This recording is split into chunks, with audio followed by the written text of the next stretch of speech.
did promise I'd tell you a quick story about oral and oral. I learned the difference between that in a very harsh way, thanks to a teacher of mine. Okay, interesting. That sounds a lot worse than It does, yeah. No, we were having this lesson at school, and we had to make a poster about like sexual health. Right, it was one of these lessons. I think it was even a PE teacher who was covering us. So I'm quite surprised he didn't demonstrate. But I was at a boys' school, so that kind of weird stuff wouldn't have been out of place. But anyway, we had to make this poster about oral sex and the downsides. Yeah, as I say, there is an amazing pun in there coming from an all-boys school, calling it the downsides, quote unquote. Yeah. Now, see, I've never spoken about this before, but now I mention it out loud, it does seem a bit of a weird thing to do. This sounds like the start of a comedy bit.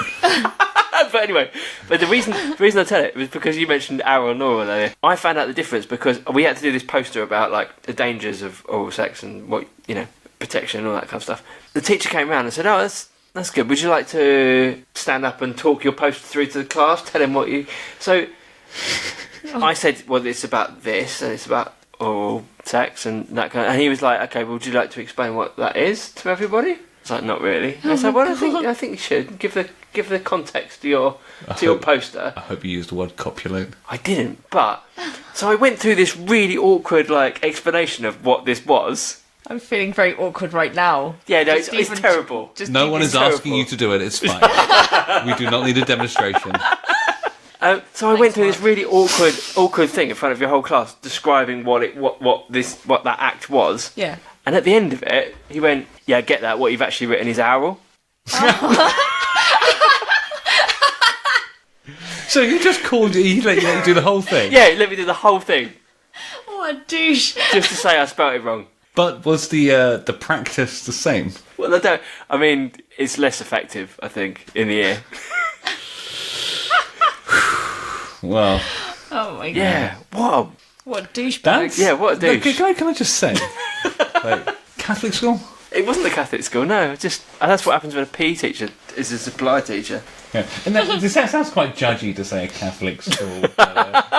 You know where I'm going with this. Yeah, I do, yeah. And I just thought, he knows I've spelt that wrong. He could have just said, "Do you know what, it's not A-U." I wonder if that was like a pickup line.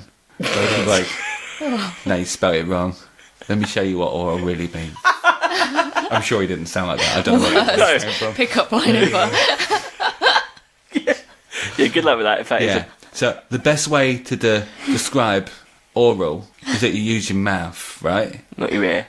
Not your ear. And the O looks like a mouth that's wide open. Oh, God.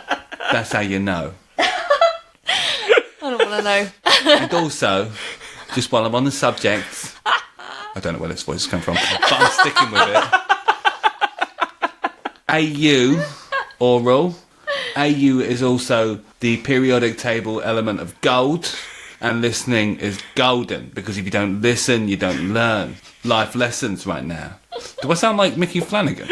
You sound like... A little bit. Vicky Flanagan. Vicky. Yeah, I sound like I should work at a chippy. Yeah, a little bit. You want a bit of cod roe? Get some grease? Want a slushy? I'll mix your slushy blue and red. I'm adventurous. I'm sorry. That's all right. Blonde. Mark Dean, everybody. Welcome to the show. CSB. That's a Kirsty McCall song, isn't it? Something about chip shops. It's a bloke down the chip shop who thinks he's Elvis. I think no, that rings a bell. Now he sings to Nirvana. No, he sings it in Nirvana.